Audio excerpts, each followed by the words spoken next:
야, 엄마가 쓰러졌어. 빨리 와. 저는 그 말을 듣는 순간 손에 들고 있던 컵을 놓쳤어요. 쨍그랑 하는 소리와 함께 바닥에 산산조각이 났는데 저는 그걸 치울 생각도 못하고 그냥 외투를 집어들었어요. 남편은 그때 소파에 앉아서 TV를 보고 있었습니다. 엄마가 쓰러졌대. 병원에 가봐야 할 것 같아. 남편이 리모컨을 내려놓으며 저를 봤어요. 지금 나 오늘 약속 있는데. 저는 그 말이 귀에 잘 들어오지 않았어요. 뇌가 처리를 거부하는 것처럼 그냥 신발을 신고 나왔습니다. 병원에 도착했을 때 엄마는 이미 중환자실에 있었어요. 뇌출혈이었습니다. 의사 선생님이 말씀하셨어요. 골든타임을 놓쳤다고. 수술을 해도 장담할 수 없다고. 저는 중환자실 앞 복도에 주저앉아서 오빠 손을 잡고 기도했어요. 살면서 그렇게 간절하게 기도한 적이 없었어요. 제발 한 번만 눈 떠줘, 엄마. 남편은 2시간 후에 왔습니다. 약속을 다 마치고 왔다고 했어요. 저는 그때도 아무 말 하지 않았어요. 엄마 걱정에 정신이 없어서요. 그냥 왔어 하고 넘어갔습니다. 엄마는 그날 수술을 받았고 의식을 찾기는 했지만 많이 달라져 있었어요. 한쪽 몸을 잘 못 쓰게 됐고 말도 조금 어눌해졌어요. 그래도 저를 알아봤어요. 제 손을 잡고 우리 딸이라고 했을 때 저는 그 자리에서 펑펑 울었어요. 그 후로 엄마는 요양이 필요한 상태가 됐습니다. 저는 매주 친정에 갔어요. 토요일이나 일요일에 가서 엄마 목욕도 시켜드리고 좋아하시는 음식도 해드리고 남편은 그걸 달가워하지 않았어요. 맨날 친정. 나는 뭐야? 엄마가 아프잖아. 내가 가야지. 오빠는 뭐해? 걔는 장남이잖아. 이런 대화가 반복됐어요. 저는 그때마다 화가 났지만 참았어요. 엄마 걱정으로 머릿속이 꽉 차 있으니까 남편이랑 싸울 에너지도 없었거든요. 그렇게 2년이 흘렀습니다. 엄마의 건강은 조금씩 나빠졌어요. 한쪽 폐에 문제가 생겼고 합병증이 생겼고 입원과 퇴원을 반복했어요. 저는 그 과정을 다 지켜봤어요. 엄마 손을 잡고 엄마 옆에 앉아서 자꾸 작아지는 엄마를 봤어요. 어느 날 엄마가 저한테 그러셨어요. 미선아, 엄마 이제 좀 힘들다. 저는 엄마 손을 꼭 잡고 말했어요. 무슨 소리야, 엄마. 오래오래 살아야지. 엄마가 웃으셨어요. 힘없는 웃음이었지만 따뜻한 웃음이었어요. 우리 딸 행복하면 됐어. 그게 엄마가 저한테 한 마지막 다정한 말이었어요. 그로부터 열흘 후 엄마는 눈을 감으셨습니다. 새벽 3시였어요. 오빠한테서 전화가 왔고 저는 잠옷 바람으로 뛰쳐나갔어요. 남편은 깨웠지만 내일 일찍 일어나야 해서라며 안 갔어요. 저는 그 새벽에 혼자 택시를 탔어요. 혼자 병원에 도착했어요. 오빠가 복도에 서서 저를 기다리고 있었고 저를 보자마자 울기 시작했어요. 우리 남매는 그 복도에서 한참을 부둥켜 안고 울었습니다. 장례는 3일장으로 치렀어요. 첫날은 그나마 괜찮았어요. 남편도 와서 조문객들한테 인사하고 나름 역할을 했어요. 저는 엄마 영정 앞에 앉아서 오는 사람마다 맞이했어요. 하루 종일 울었어요. 그래도 버텼어요. 문제는 둘째 날이었습니다. 남편이 낮부터 술을 마시기 시작했어요. 처음에는 문상 온 자기 직장 동료들이랑 한잔한다고 했어요. 저는 신경 쓸 겨를이 없었어요. 조문객도 받아야 하고 음식도 챙겨야 하고 정신이 없었거든요. 그런데 저녁이 되면서 남편 목소리가 커지기 시작했어요. 처음에는 웃음소리였어요. 장례식장에서 저렇게 크게 웃어도 되나 싶을 정도로 큰 웃음소리가 식장 한쪽에서 들려왔어요. 저는 오빠한테 눈짓을 했고 오빠가 가서 조용히 하라고 했어요. 잠깐 조용해졌다가 다시 시작됐어요. 이번에는 고성이었어요. 뭔가 언쟁을 벌이는 것 같았어요. 남편 목소리와 낯선 남자 목소리가 섞여서 들려왔어요. 저는 자리에서 일어났어요. 상황을 파악하러 갔을 때 남편은 이미 거의 제 정신이 아닌 상태였어요. 술이 잔뜩 올라서 눈이 빨개져 있었고 뭔가 옆 테이블 사람이랑 시비가 붙어 있었어요. 저는 남편 팔을 잡았어요. 여보, 그만해. 여기가 어딘 줄 알아? 남편이 제 손을 뿌리쳤어요. 저 새끼가 먼저 시작했어. 저는 거의 빌다시피 했어요. 조용히 해달라고. 엄마 장례식이라고. 제발. 남편이 고개를 들더니 저를 봤어요. 그리고 뭔가 중얼거렸어요. 정확히 들리지 않았는데 옆에 있던 조문객 한 분이 나중에 저한테 귓속말로 전해줬어요. 남편이 뭐라고 했는지. 장모님 장례식이 내 알바야. 저는 그 말을 듣고 온몸이 굳는 것 같았어요. 그런데 그게 끝이 아니었어요. 남편은 비틀거리며 걸어가다가 엄마관이 놓인 곳 근처를 지나쳤어요. 그리고 뭔가에 걸렸는지 아니면 일부러였는지 저는 아직도 그게 사고였는지 고의였는지 확신하지 못하는데 관 옆에 있던 조화 받침대를 건드렸고 그게 쓰러지면서 탁자를 쳤고 탁자 위에 있던 것들이 쏟아졌어요. 국화꽃이 와르르 쏟아지는 소리, 뭔가 유리가 깨지는 소리, 그리고 조문객들의 비명. 저는 그 자리에 서서 그 광경을 봤어요. 엄마 영정 사진이 바닥에 떨어져 있었어요. 웃고 있는 엄마 사진이 장례식장 바닥에. 저는 그때 울지 않았어요. 뛰어가서 사진을 주웠어요. 두 손으로 꼭 잡고 제자리에 다시 올려놓았어요. 그리고 남편을 봤어요. 남편은 비틀거리며 저를 봤어요. 뭔가 말하려고 입을 벌렸어요. 저는 아무 말도 하지 않았어요.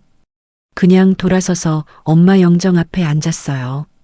그리고 엄마 사진을 보면서 눈물 한 방울 흘리지 않고 아주 조용히 결심했습니다. 언젠가 반드시. 그날 밤 저는 잠을 자지 않았어요. 조문객들이 다 돌아가고 오빠와 새언니가 옆방에서 쪽잠을 자는 동안 저는 엄마 영정 앞에 혼자 앉아 있었어요. 촛불이 조용히 흔들렸어요. 엄마 사진 속 엄마는 웃고 있었어요. 몇 년 전 제주도 여행 갔을 때 찍은 사진이었어요. 바람에 머리가 날리는데 엄마가 환하게 웃고 있었어요. 그게 영정 사진이 됐어요. 저는 그 사진을 보면서 말했어요. 소리를 내지 않고 입모양으로만. 엄마 미안해. 제가 뭘 잘못한 건지는 모르겠어요. 그냥 미안했어요. 엄마 마지막 가는 길이 이렇게 됐다는 게, 제가 남편을 잘못 봤다는 게, 그래서 이런 일이 생겼다는 게, 그리고 동시에 아주 이상하게도 저는 그 순간 명확해졌어요. 감정이 없어진 것처럼 차분해졌어요. 제가 앞으로 어떻게 해야 하는지가 안개가 걷히듯이 선명해졌어요. 첫 번째, 지금 당장 이혼하지 않는다. 이건 제가 나약해서가 아니었어요. 전략이었어요. 만약 제가 그날 밤 당장 이혼하겠다고 했다면 그건 그냥 화가 나서 튀어나온 말이 됐을 거예요. 남편은 술 취해서 그랬다고 할 거고 시댁에서는 장모님 돌아가셔서 예민해진 거라고 할 거고 주변에서는 흥분하지 말라고 했겠죠. 저는 그렇게 되는 게 싫었어요. 두 번째, 준비를 한다. 재정적으로, 심리적으로, 법적으로 제가 혼자 설 수 있도록 준비를 한다. 아무도 모르게, 조용히. 세 번째, 때를 기다린다. 언젠가 남편한테도 부모님을 보낼 날이 온다. 그때까지 기다린다. 저는 그 결심을 하고 나서 처음으로 눈물이 났어요. 엄마 때문이 아니라 제 자신이 불쌍해서요. 이런 결심을 해야 하는 제 처지가 너무 처량해서요. 그런데 울고 나니까 오히려 마음이 가벼워졌어요. 저는 눈물을 닦고 엄마 사진을 다시 봤어요. 엄마, 나 잘 살게. 그리고 반드시 끝을 낼게. 그게 그날 밤 엄마한테 한 약속이었어요. 사람들은 복수를 뜨겁고 격정적인 것으로 생각하죠. 영화에서처럼 누군가를 향해 소리치고 울고 분노를 터뜨리는 것. 그런데 진짜 복수는 차갑습니다. 조용하고 차갑고 오래 지속돼요. 저는 그날 밤 뜨거운 복수를 결심한 게 아니었어요. 차가운 인내를 결심했어요. 그리고 그 인내는 7년이라는 시간 동안 한 번도 흔들리지 않았습니다. 돌이켜보면 저는 처음부터 많은 걸 보지 못했어요. 정확하게는 보면서도 보지 않으려 했어요.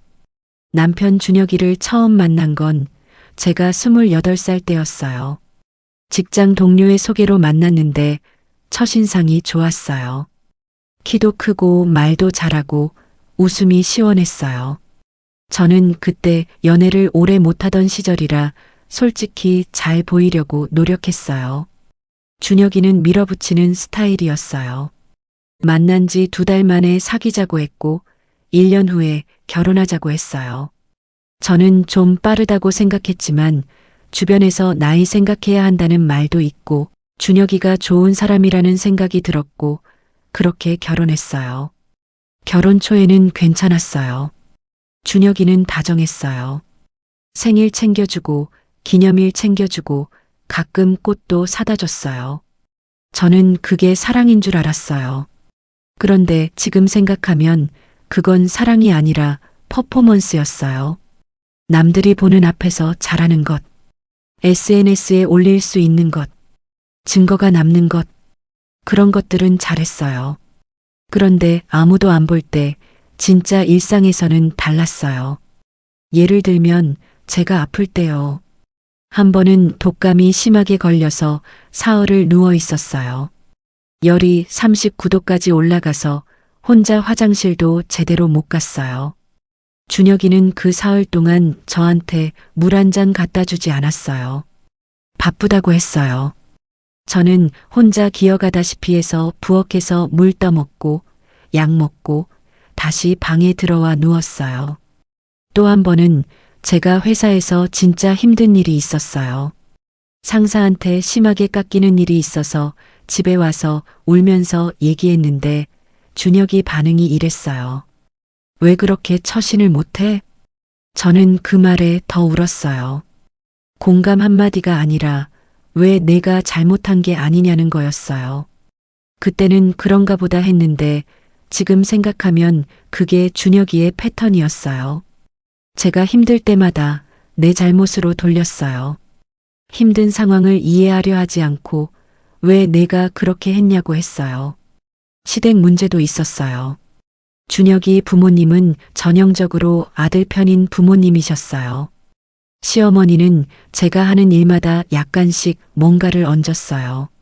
명절 음식 만들면 우리 준혁이는 이게 더 간이 맞아라고 하고 청소를 하면 여기는 이렇게 해야 해라고 하고 크게 나쁜 말은 아닌데 쌓이면 힘들었어요. 준혁이는 그걸 다 무시했어요. 엄마가 원래 그래. 신경 쓰지 마. 신경 쓰지 말라는 말이 얼마나 무책임한 말인지 당하는 사람은 알아요. 신경이 안 쓰이면 애초에 그런 말을 안 하죠. 그래도 저는 참았어요. 결혼은 서로 맞춰가는 거라고 생각했으니까요. 제가 더 노력하면 된다고 생각했으니까요. 그 생각이 잘못됐다는 걸 깨닫는데 몇 년이 걸렸어요. 관계에서 한쪽만 노력하면 그 관계는 절대 좋아지지 않아요. 한쪽이 올라가려고 힘쓰면 다른 쪽은 거기에 올라타서 더 쉽게 내려와요. 그 힘의 균형은 점점 더 기울어지기만 해요. 그리고 그 기울어짐의 끝에서 엄마 장례식이 있었어요. 이제 와서 생각하면 신호는 처음부터 있었어요. 단지 제가 읽지 못했을 뿐이에요. 아니, 정확하게는 읽으면서도 무시했어요. 첫 번째 신호는 데이트할 때 있었어요. 사귄 지 얼마 안 됐을 때 우리가 어딘가 가다가 길을 잘못 들었어요. 내비게이션이 이상하게 안내를 해서요. 그때 준혁이가 핸들을 잡고 욕을 했어요. 내비게이션한테, 기계한테 욕을 하는 거잖아요. 저는 그게 좀 거슬렸는데 그냥 웃어 넘겼어요. 예민하다고 할까 봐서요. 그런데 그게 패턴이더라고요. 뭔가 뜻대로 안 되면 분노가 나왔어요. 식당에서 음식이 늦게 나오면 짜증을 냈어요. 목소리 크게 내지는 않지만 분위기가 싸늘해졌어요. 저는 그게 불편했는데 워낙 남한테 요구를 잘하지 못하는 성격이라 그런가 보다 했어요. 두 번째 신호는 제 친구 문제였어요. 준혁이는 제 친구들을 별로 좋아하지 않았어요. 특히 제일 친한 친구 지연이를. 지연이가 좀 활발하고 목소리가 크거든요. 준혁이가 한 번은 그 친구 좀 피곤하지 않냐고 했어요. 저는 아니라고 했는데 준혁이는 계속 은근히 지연이 얘기가 나올 때마다 뭔가 한마디를 얹었어요. 지금 생각하면 그게 고립시키는 행동이에요. 가스라이팅의 초기 단계라고 심리학에서 말하는 그 행동. 배우자를 외부 지지망에서 서서히 멀어지게 만드는 것. 저는 그때 그게 뭔지 몰랐어요. 세 번째 신호는 결혼 전 마지막 여행에서였어요. 우리가 결혼 전에 제주도를 갔어요. 사흘짜리 여행이었는데 둘째 날 저녁에 작은 말다툼이 생겼어요. 제가 가고 싶은 식당이랑 준혁이가 가고 싶은 식당이 달랐어요. 별거 아닌 문제인데 준혁이가 갑자기 맨날 내가 하고 싶은 대로만 해야 해? 라고 했어요. 저는 깜짝 놀랐어요. 그 여행 내내 준혁이가 정한 일정대로 다녔거든요. 제가 의견 한번 낸 게 전부였는데. 그런데 그 말을 들었을 때 저는 제가 정말로 맨날 제 마음대로 하는 사람인가 하고 생각했어요. 그게 말이 안 된다는 걸 알면서도요. 그게 가스라이팅이에요. 상대방이 현실 인식을 의심하게 만드는 것. 결혼 후에는 그런 순간들이 더 자주 왔어요. 제가 어떤 의견을 내면 또 시작이네가 나왔어요. 제가 화가 나면 예민하게 굴지 마가 나왔어요. 제가 슬프면 뭘 그런 걸로 그래가 나왔어요. 그렇게 조금씩 저는 제 감정이 신뢰할 수 없는 것인 양 느끼기 시작했어요. 그리고 어느 순간부터는 감정 자체를 잘 안 드러내게 됐어요. 준혁이 앞에서 울지 않게 됐고 화내지 않게 됐고 기뻐하지 않게 됐어요. 그냥 평평해졌어요. 그게 건강한 관계가 아니라는 걸 알면서도 저는 오랫동안 그게 제 문제라고 생각했어요. 제가 너무 감정적인 거라고, 제가 너무 예민한 거라고. 엄마가 쓰러지고 나서야 저는 생각하기 시작했어요. 아, 이게 내 문제가 아닐 수도 있겠구나. 엄마 병간호를 하면서 제가 얼마나 따뜻한 사람인지 알게 됐어요. 엄마를 돌볼 때 저는 자연스럽게 다정했어요. 힘들어도 웃었어요. 오빠를 위로했어요. 새언니를 챙겼어요. 그 모습이 자연스러운 나였어요. 준혁이 앞에서 평평해진 내가 원래의 나가 아니었어요. 그걸 깨달았을 때 참 많은 것들이 다시 보였어요. 엄마 장례식 둘째 날 제가 앞에서 간략히 얘기했지만 더 자세히 말씀드려야 할 것 같아요. 그날 오전까지는 정말 괜찮았어요. 아침에 오빠랑 저랑 새언니 셋이서 장례식장 근처 해장국집에서 밥을 먹었어요. 아무 말도 안 하고 그냥 먹었는데 셋이 같이 있는 것만으로도 좀 버틸 수 있었어요. 그게 가족이잖아요. 말 안 해도 옆에 있어주는 것. 준혁이는 아침에 잠깐 얼굴 비추고 자기 회사 일 처리한다고 나갔어요. 장례 중에 회사 일이라니 싶었지만 저는 말하지 않았어요. 오후에 조문객들이 많이 왔어요. 엄마 친구분들, 동창들, 직장 다닐 때 알던 분들. 다들 엄마 얘기를 해주셨어요. 엄마가 얼마나 밝은 분이었는지, 얼마나 다른 사람을 잘 챙겼는지.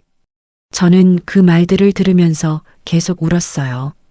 그래도 감사했어요. 엄마 얘기를 들을 수 있어서. 문제가 시작된 건 저녁 6시쯤이었어요. 준혁이가 돌아왔는데 이미 어딘가서 한잔하고 온 티가 났어요. 눈이 약간 빨개져 있었고 걸음이 살짝 흔들렸어요. 저는 눈치챘지만 그냥 넘어가려 했어요. 싸울 기운이 없었거든요. 그런데 준혁이가 장례식장 안으로 들어오더니 자기 직장 동료 2명이랑 합류해서 술을 더 마시기 시작했어요. 식장 한켠에서, 장례 음식 테이블 앞에서. 저는 새언니한테 가서 말했어요. 남편이 술 마시는데 어떻게 좀 해야 할 것 같은데. 새언니가 오빠한테 말했고 오빠가 가서 조용히 했어요. 저기 가서 쉬라고, 피곤하면 나가 있으라고. 준혁이는 알겠다고 했는데 그 말이 진심이 아니었어요. 2시간쯤 지났을까요? 저는 조문객 한 분과 얘기를 나누고 있었는데 저쪽에서 웃음소리가 났어요. 큰 웃음소리. 장례식장 분위기에 전혀 맞지 않는. 저는 실례한다고 하고 그쪽으로 걸어갔어요. 준혁이가 동료들이랑 무슨 얘기를 하다가 큰 소리로 웃었어요. 술 기운 때문인지 목소리도 커져 있었고 옆 테이블에 앉아있던 엄마 친구분이 불편한 표정으로 계셨어요. 저는 준혁이 팔을 잡았어요. 여보, 좀 조용히 해. 엄마 장례식이잖아. 준혁이가 저를 봤어요.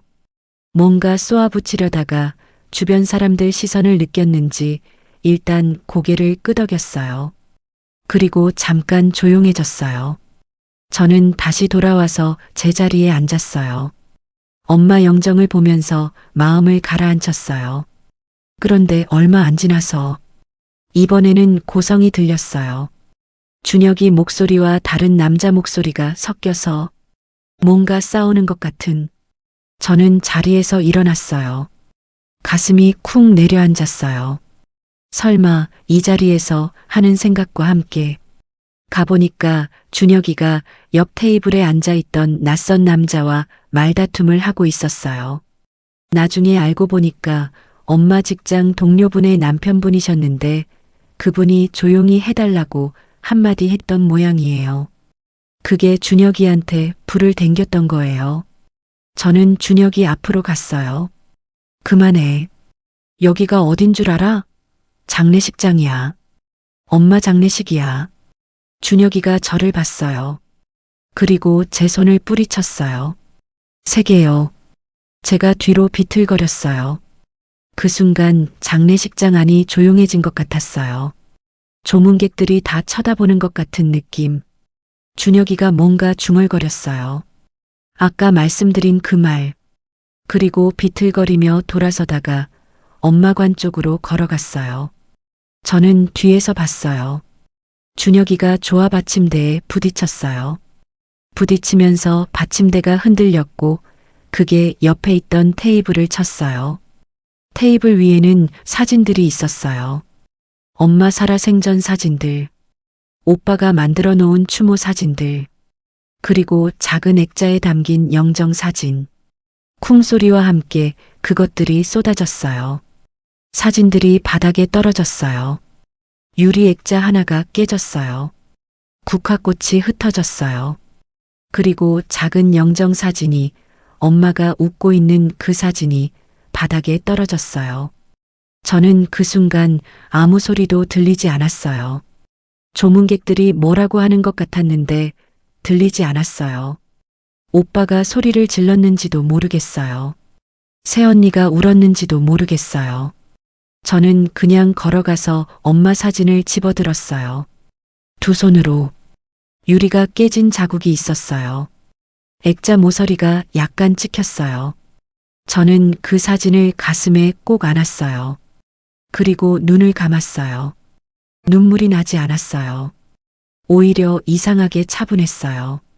마치 이미 알고 있었다는 것처럼. 마치 이 순간을 위해 오래 준비해 왔다는 것처럼. 저는 엄마 사진을 원래 자리에 돌려놓았어요.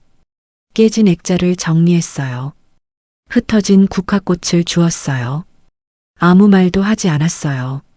준혁이는 누군가에게 이끌려 밖으로 나갔어요. 오빠가 그랬던 것 같아요.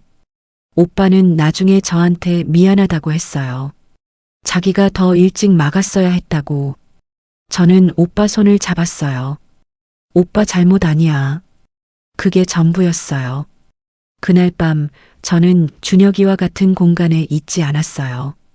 준혁이는 어딘가에서 자고 저는 엄마 영정 앞에서 밤을 새웠어요. 그리고 결심했어요. 장례식이 끝나고 집으로 돌아왔을 때 모든 게 달라 보였어요. 집이 달라 보였어요. 가구가 달라 보였어요. 준혁이가 달라 보였어요. 아니, 달라진 게 아니라 그전엔 흐릿하게 보이던 게 이제 선명하게 보이는 거였어요. 준혁이는 집에 오자마자 미안하다고 했어요. 술 때문에 실수를 했다고. 앞으로는 그러지 않겠다고. 장모님한테도 죄송하다고. 저는 그 말을 들으면서 생각했어요. 이 사람이 지금 뭘 하고 있지? 미안하다는 말이 공허하게 들렸어요.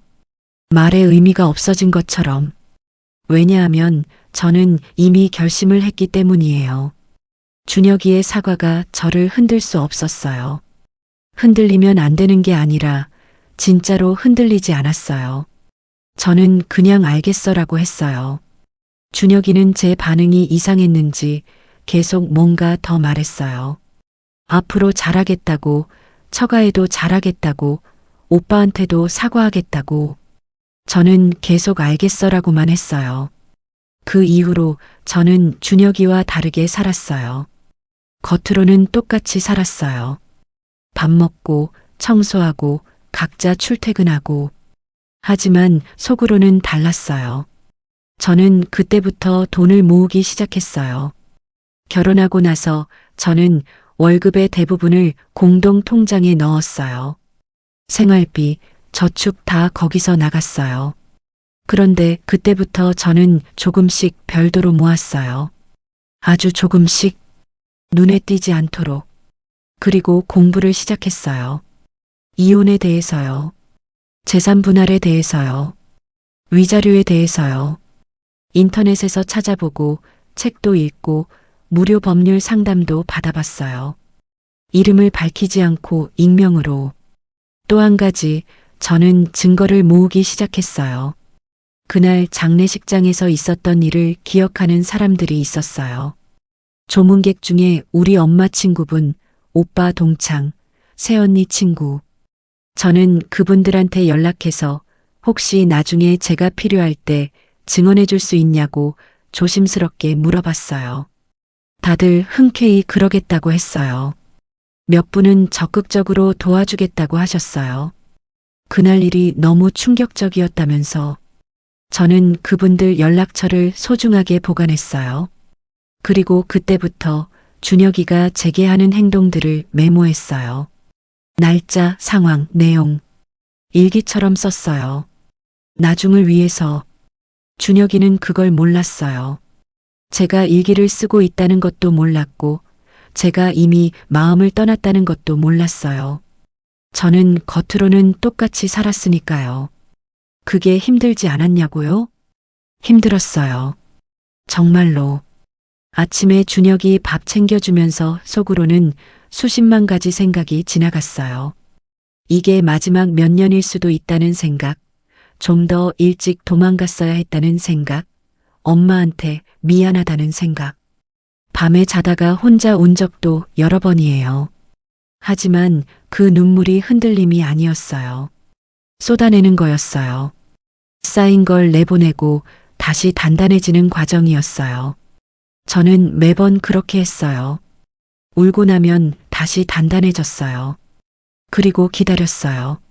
많은 분들이 의문을 가질 것 같아요. 왜 바로 이혼하지 않았냐고.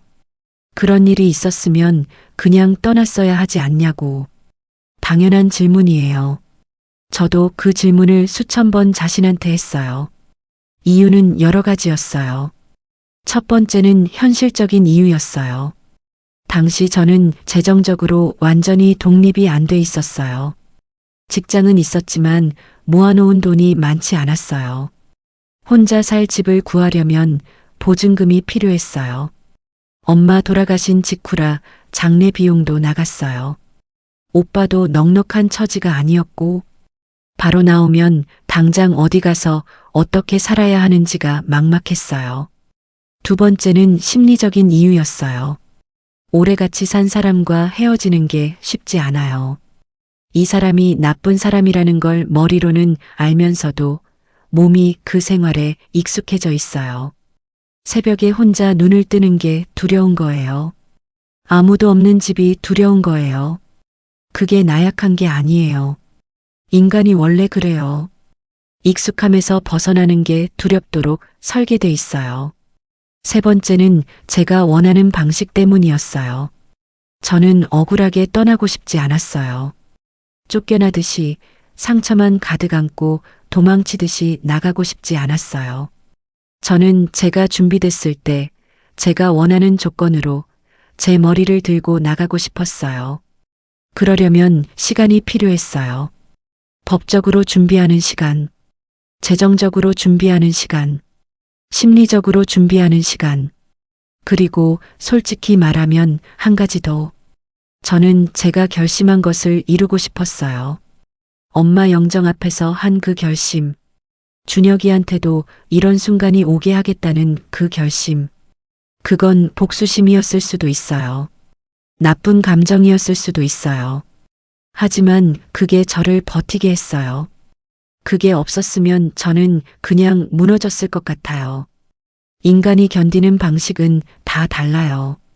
누군가는 종교에서 힘을 얻고 누군가는 사랑하는 사람에서 힘을 얻고 저는 그 결심에서 힘을 얻었어요. 그 결심이 저를 먹이고 재우고 출근하게 만들었어요. 어쩌면 그 결심 덕분에 제가 무너지지 않고 준비를 다 할 수 있었는지도 몰라요. 그렇게 저는 7년을 살았어요. 7년 동안 겉으로는 평범한 아내로 속으로는 혼자서 단단하게. 그리고 마침내 전화가 왔습니다. 전화는 새벽에 왔어요.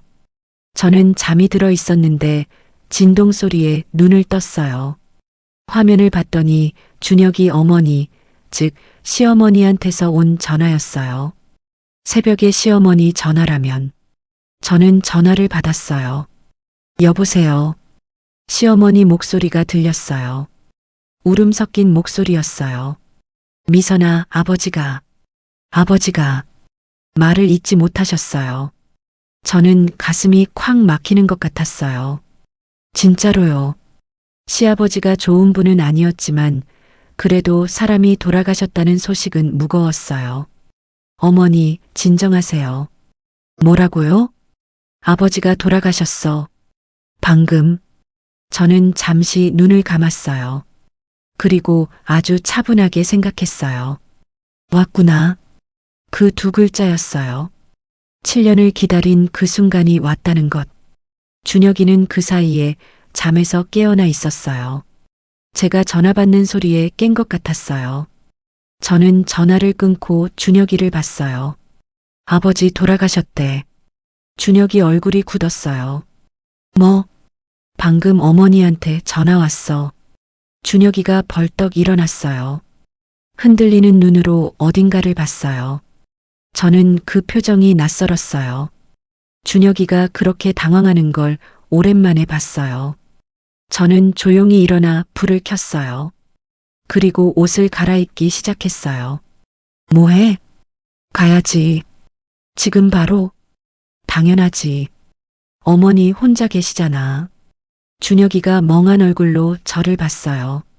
그리고 자신도 옷을 입기 시작했어요. 우리는 말없이 차에 탔어요.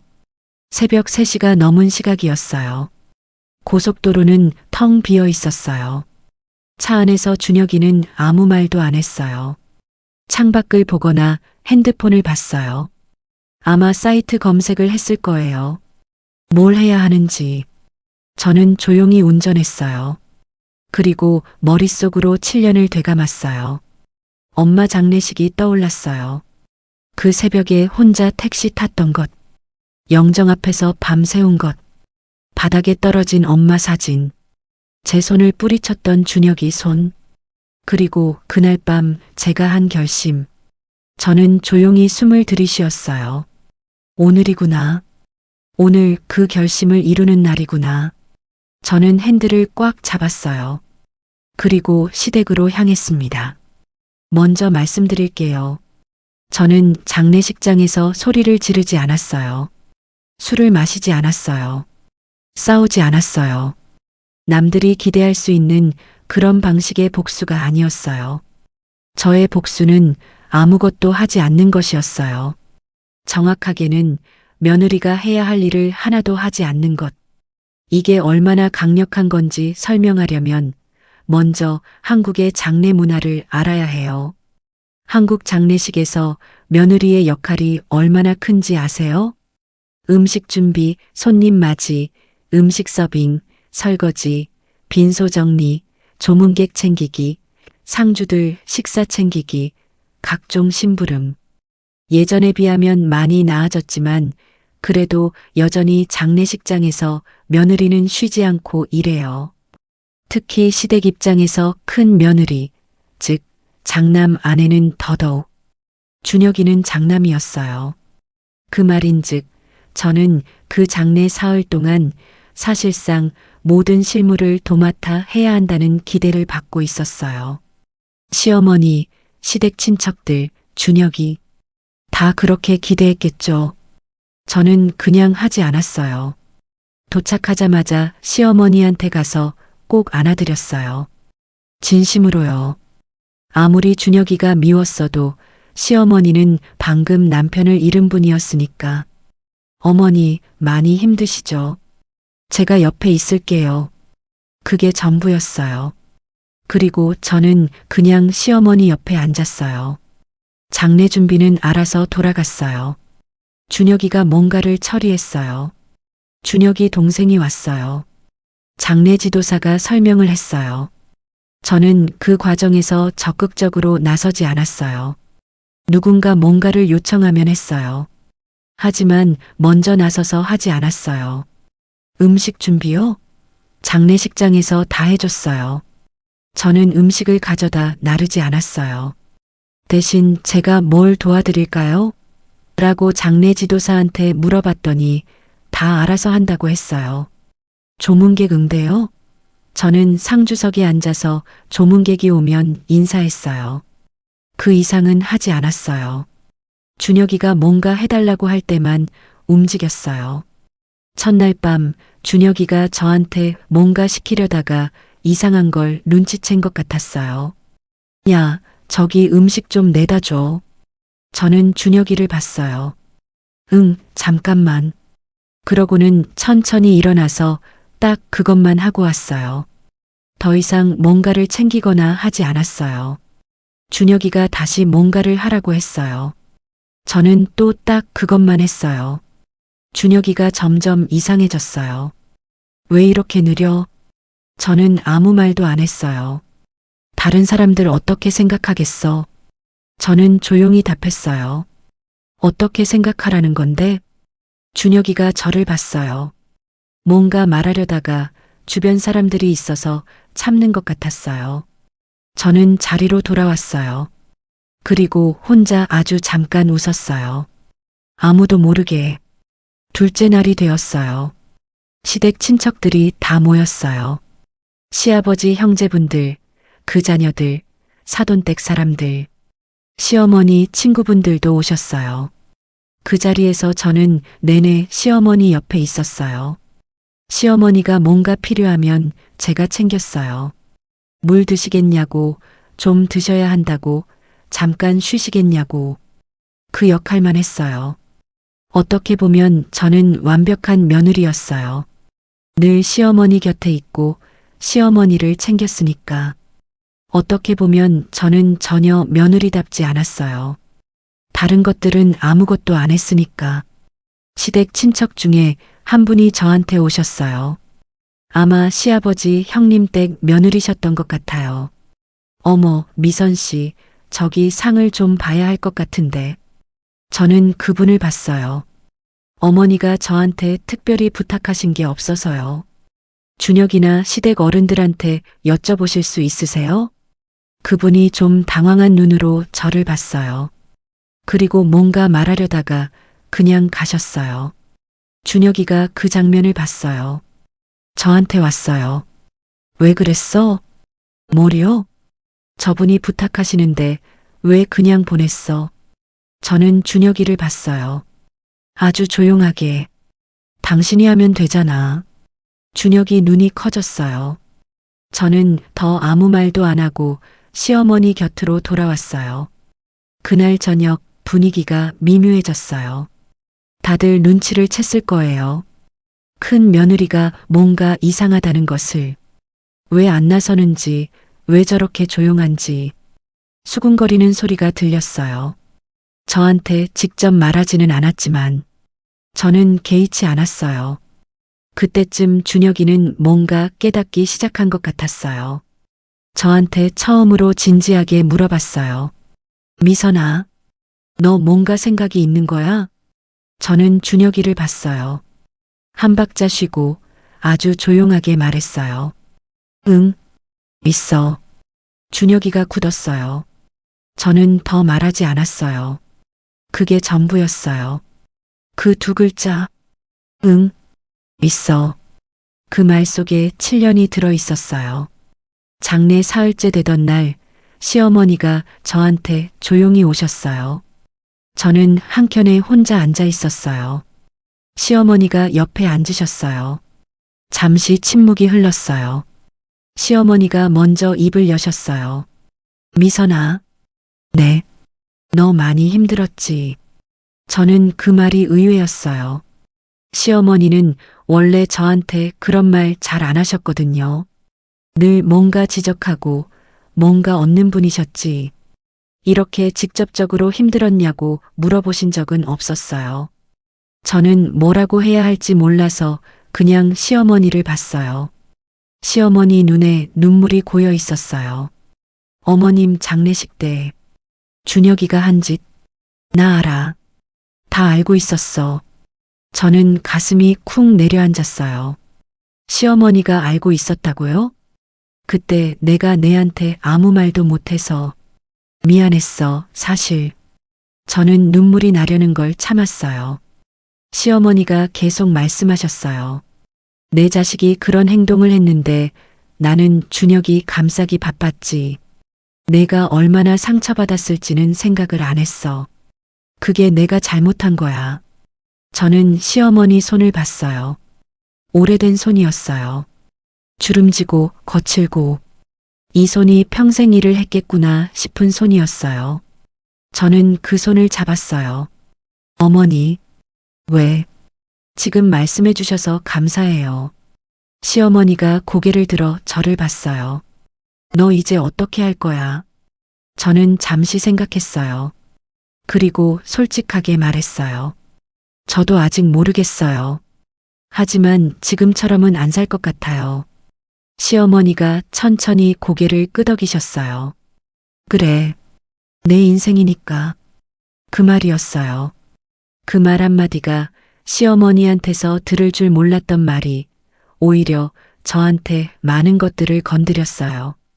눈물이 흘렀어요. 조용하게 시어머니 앞에서 처음으로 울었어요. 시어머니도 울었어요. 우리는 둘이서 한참 조용히 울었어요. 남편 잃은 시어머니와 엄마 잃은 며느리. 각자의 상실 앞에서 그게 오히려 진짜 위로였어요. 장례가 끝나던 날, 발인을 마치고 화장장에서 돌아오는 길에 준혁이가 울었어요.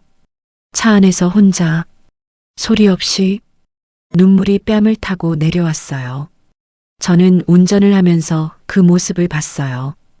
오래전이었다면 제가 손을 잡아줬을 거예요. 괜찮다고 했을 거예요. 그런데 그날은 아무 말도 하지 않았어요. 준혁이가 우는 것을 보면서 이상하게도 아무 감정이 없었어요. 안타깝지도 차갑지도 그냥 무감각했어요. 오랫동안 같이 살았는데 어떻게 이렇게 될 수 있을까 싶었어요. 사람은 변하지 않는다는 말이 있잖아요. 저는 오랫동안 그 말을 믿지 않으려 했어요. 준혁이도 언젠가는 달라질 거라고, 내가 더 노력하면 우리 사이가 좋아질 거라고. 그런데 7년이 지나고 보니 변하지 않더라고요. 작은 것들이 쌓였어요. 제가 아플 때 물 한 잔 안 갖다 주던 것, 친정 엄마 걱정할 때 자기 약속 챙기던 것, 제 감정을 예민하다고 치부하던 것, 그리고 엄마 장례식에서 한 일. 그것들이 7년 동안 퇴적됐어요. 지층처럼 쌓였어요. 그리고 이제 저는 그 위에 서 있지 않아요. 준혁이가 울음을 그치고 창문을 내렸어요. 차가운 바람이 들어왔어요. 한참 후에 준혁이가 말했어요. 미선아, 응, 나 많이 부족했던 것 같아. 저는 그 말을 들었어요. 그리고 아무 말도 하지 않았어요. 뭔가 대답해 줄 말이 없었어요. 아니야 하기도 그렇고, 맞아 하기도 그렇고, 그냥 침묵이 맞는 것 같았어요. 집에 도착할 때까지 우리는 아무 말도 안 했어요. 장례가 끝나고 며칠 후, 저는 혼자 친정에 갔어요. 엄마 방에 들어갔어요. 아무도 없는 방. 엄마 냄새가 아직 조금 남아있는 것 같은 방. 저는 거기 앉았어요. 그리고 웃었어요. 왜 웃었을까요? 저도 처음에는 그게 이상했어요. 이 슬픈 상황에서 왜 웃음이 나왔을까? 곰곰이 생각해 봤어요. 엄마한테 한 약속을 지켰기 때문이었어요. 엄마 영정 앞에서 반드시 끝을 내게라고 했는데, 이제 그 끝을 낼 준비가 다 됐기 때문이었어요. 그리고 또 한 가지. 저는 장례식장에서 소리치지 않았어요. 술 마시지 않았어요. 관 뒤엎지 않았어요. 다른 사람을 다치게 하지 않았어요. 그냥 조용히 제 자리를 지켰어요. 저는 그게 자랑스러웠어요. 사람들은 흔히 복수를 극적인 것으로 상상해요. 상대방이 무릎 꿇게 만들고, 소리치게 만들고, 눈물 흘리게 만드는 것. 그런데 진짜 강한 사람은 그런 방식으로 복수하지 않아요. 그냥 자기 자신을 지켜요. 저는 7년 동안 저를 지켰어요. 무너지지 않았어요. 준혁이한테 지배당하지 않았어요. 감정을 잃지 않았어요. 조용히 준비했고, 조용히 기다렸고, 조용히 그날을 맞이했어요. 그게 제 복수였어요. 화려하지 않아요. 드라마틱하지 않아요. 하지만 저는 그게 진짜라고 생각해요. 엄마 방에서 저는 한참을 앉아 있었어요. 그리고 혼자 말했어요. 엄마, 나 이제 잘 살 거야. 대답은 없었어요. 당연하게도. 하지만 저는 그 침묵이 엄마의 대답인 것 같았어요. 잘해, 우리 딸. 이혼은 생각보다 오래 걸렸어요. 협의 이혼을 하려 했는데 준혁이가 처음에는 받아들이지 않았어요. 갑자기 왜 그러냐고, 자기가 뭘 잘못했냐고. 저는 담담하게 말했어요. 당신이 어떤 사람인지 오래 봤어. 그리고 나는 그 사람이랑 살고 싶지 않아. 준혁이가 엄마 장례식 얘기를 꺼냈어요. 그때 술 때문에 그랬던 거라고. 지금은 달라졌다고. 저는 그 말에 흔들리지 않았어요. 7년 동안 제가 쓴 일기를 꺼냈어요. 날짜별로 정리된 메모들. 그리고 장례식장 목격자들의 연락처. 나는 오래 준비했어. 준혁이가 그 일기를 보면서 굳었어요. 그리고 잠시 후 고개를 떨궜어요. 더 이상 말이 없었어요. 이혼 절차는 그로부터 몇 달이 걸렸어요.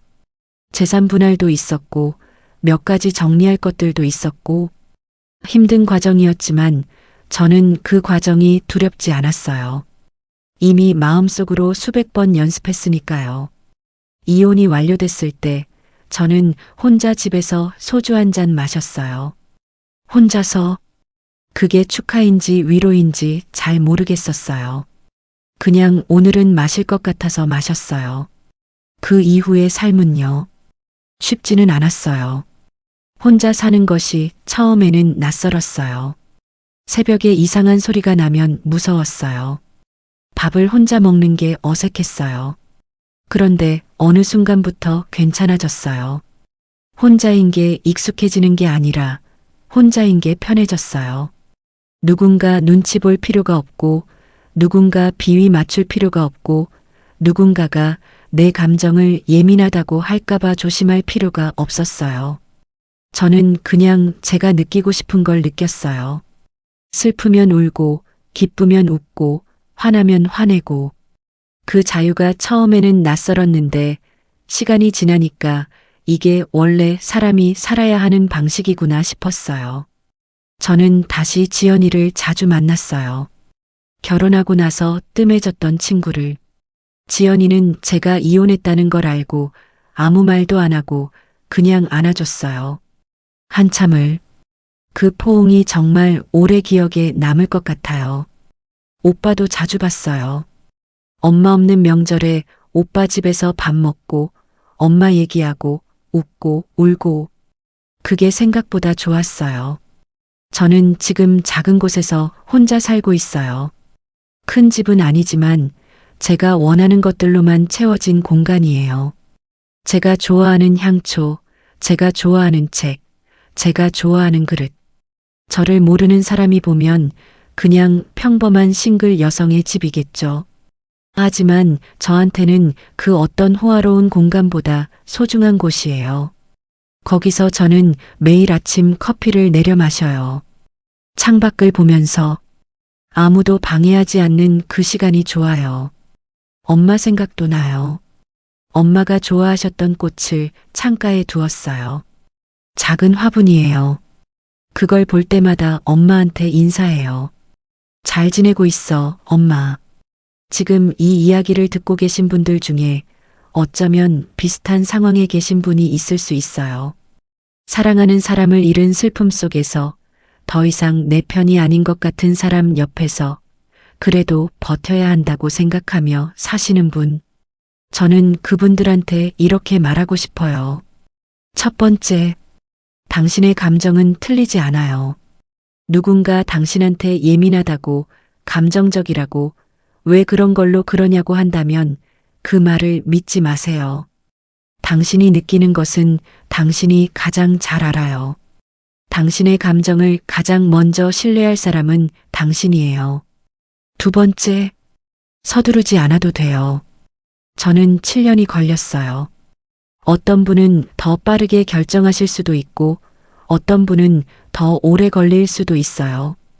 그건 각자의 사정이 있고 각자의 속도가 있어요. 남의 속도에 맞출 필요 없어요. 하지만 준비는 하세요. 나중에 내가 나올 수 있도록. 재정적으로, 심리적으로, 관계적으로. 조용히 준비하는 것, 그게 나를 지키는 방법이에요. 세 번째, 복수는 드라마틱할 필요 없어요. 상대방을 무릎 꿇게 만드는 게 복수가 아니에요. 내가 잘 사는 게 복수예요. 내가 온전한 내 모습을 되찾는 게 복수예요. 상대방은 알 수도 모를 수도 있어요. 그래도 괜찮아요. 복수는 결국 내 삶을 위한 거예요. 상대방에게 보여주기 위한 게 아니에요.